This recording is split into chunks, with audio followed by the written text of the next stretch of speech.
अस्सलाम वालेकुम स्टूडेंट्स। आज का जो हमारा नेक्स्ट टॉपिक है वो है इंडिकेटर्स। तो आज का हमारा आखिरी टॉपिक है चैप्टर 6 का, ये इंडिकेटर्स। अब देखें, सबसे पहले हम पढ़ते हैं कि इंडिकेटर्स का काम क्या है, इसकी ज़रूरत क्यों पड़ती है। अब बहुत से एसिड्स या एसिड्स और बेसिस जो है वो कलरलेस होते हैं। मीन्स के जो एसिड्स हैं या बेसिस हैं वो कलरलेस से मुराद ये है कि उसकी कोई कलर नहीं होती, जैसे वाटर है वो कलरलेस है। तो जब बहुत से एसिड्स और बेसिस के अगर कलरलेस हैं तो उसको पहचान करने में, आइडेंटिफाई करने में मुश्किल हो जाता है कि ये एसिड पड़ा हुआ है या बेस पड़ा हुआ है।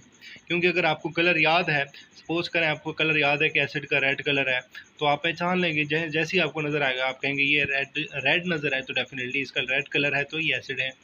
अगर सपोज करें आपको पता है कि बेसिस की ब्लू कलर होता है, तो जैसे ही आप ब्लू कलर देंगे तो आप कहेंगे ये बेस है।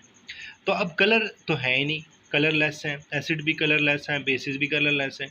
अब आपको कैसे पता चलेगा कि ये जो कलरलेस कोई भी सोल्यूशन पड़ा हुआ है ये एसिड्स का है या बेस का है। तो ये आपको इंडिकेटर बताएगा कि जो कलरलेस सोल्यूशन है वो एसिड है या बेस है। वो कैसे बताएगा वो हम आपको बता देते हैं। अब देखें, किसी भी सोल्यूशंस को अगर आपने आइडेंटिफाई करना है, सपोज करें कोई भी कलर है, कलरलेस सोल्यूशन है, चाहे वो एसिड्स का हो या बेस का हो, उसको आइडेंटिफाई करने के लिए कुछ इंडिकेटर यूज़ होते हैं।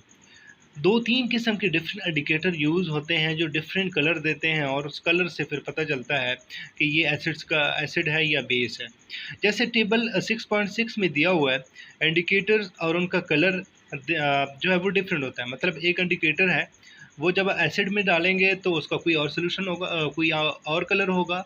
जब बेस में इसको डिप करेंगे तो उसका कोई और कलर होगा। तो एसिड और बेस में वो डिफरेंट कलर देगा इंडिकेटर्स। तो जैसे अगर हम देखें यहाँ पे, सबसे पहले लिटमस लिटमस एक पेपर है जो हमारी लैब में मौजूद है। अब देखें, अगर ओरिजिनल कलर कोई भी सोल्यूशन पड़ा है जिसका कलर वायलेट है, अब आपने वो देखना है कि अब ये जो कलर है वायलेट, ये एसिड है या बेस है। वो कैसे पता चलेगा? जैसे ही आप लिटमस पेपर उस सोल्यूशन में डिप करेंगे, अगर उस पेज का, जो पेज आपने उस सोल्यूशन में डिप किया है, अगर उसका कलर आ गया रेड, तो इसका मुराद यह है कि वो जो सोल्यूशन पड़ा है वो एसिड है। ठीक हो गया। अगर वो आपने सोल्यूशन में जो लिटमस पेपर डिप करने के बाद उसका कलर ब्लू आया, तो इसका मतलब ये है कि वो सोल्यूशन एसिड नहीं है बल्कि क्या है, बेस है। ठीक हो गया। तो इसका समझ आ गई कि मीन्स कि जो लिटमस पेपर है वो एसिड सोल्यूशन में और कलर देता है, बेस में और देता है। अगर वो रेड दे रहा है, कौन सा, लिटमस, तो ये एसिड है। अगर वो ब्लू दे रहा है तो वो बेस है। ये तो पहला इंडिकेटर हुआ। अब दूसरा इंडिकेटर क्या है? दूसरा इंडिकेटर जो है वो है फिनोल फेफ्थलीन। ये भी इंडिकेटर होता है लेकिन ये लिक्विड फॉर्म में होता है। जो पहला था लिटमस वो सॉलिड है, वो पेज की फॉर्म में, जैसे हम पेज नहीं होता, या आप फिल्टर पे या देख लें, या दूसरा टिश्यू पेपर जिस तरह होता है, इस तरह का पेपर होता है। लेकिन जो फिनोल फेफ्थलीन ये लिक्विड फॉर्म में होता है। अब आपके पास एक सोल्यूशन पड़ा हुआ है, वो कलरलेस है। कलरलेस सोल्यूशन आपके पास बीकर में पड़ा हुआ है। जैसे ही आप फिनोल फेफ्थलीन की एक दो ड्रॉप उसमें डालेंगे, अगर उस सोल्यूशन का कलर गया कलरलेस में, मतलब कोई कलर नहीं आया, पहले ही कलरलेस था, जब आपने फिनोल फेफ्थलीन के दो ड्रॉप्स डाले उसके बावजूद भी उसका कलर ही कलरलेस है, कोई कलर नहीं अपेयर हुआ, तो इसका मुराद यह है कि ये सोल्यूशन एसिड का ही पड़ा हुआ है। ठीक है। अगर वो कलरलेस सोल्यूशन में जैसे ही आपने फिनोल फेफ्थलीन के दो ड्रॉप्स डालें, और अगर उस सोल्यूशन का कलर जो है वो कलरलेस से जाता है पिंक में, तो इसका मतलब ये है कि वो सोल्यूशन अब बेस है। ठीक हो गया। तो अब समझ आ रही है कि कलरलेस दे रहा है किस में, एसिड में। इंडिकेटर ऐड भी किया लेकिन फिर भी कोई कलर नहीं दिया, तो इसका मतलब ये है कि एसिड है। लेकिन जैसे ही आपने वो आ, अगर कलर वो दे देता है, जैसे ही आपने ऐड किए हैं, अगर वो कलरलेस से पिंक में चला गया है, तो इससे मुराद ये है कि ये बेस सोल्यूशन पड़ा हो। ठीक हो गया। अब आखिरी जो एक और इंडिकेटर है जो हम यूज़ करते हैं लैब में, वो है मिथाइल ऑरेंज। ये भी लिक्विड फॉर्म में होता है। एक सोल्यूशन है जिसका कलर ऑरेंज लाइक है। ठीक है, ऑरेंज की तरह उसका कलर है। अब जैसे ही आप मिथाइल ऑरेंज के एक दो ड्रॉप डालेंगे, अगर वो ऑरेंज से रेड में चला गया, तो इसका मतलब है कि वो सोल्यूशन एसिडिक है, उसको नहीं हाथ लगाना, वो डैमेज कर सकता है। अगर वो ऑरेंज सोल्यूशन जो है, जैसे ही मिथाइल ऑरेंज आपने ऐड किया, अगर वो मिथाइल ऑरेंज से वो चला जाता है येलो में, तो इसका मतलब ये है कि ये सोल्यूशन बेस है। ठीक हो गया।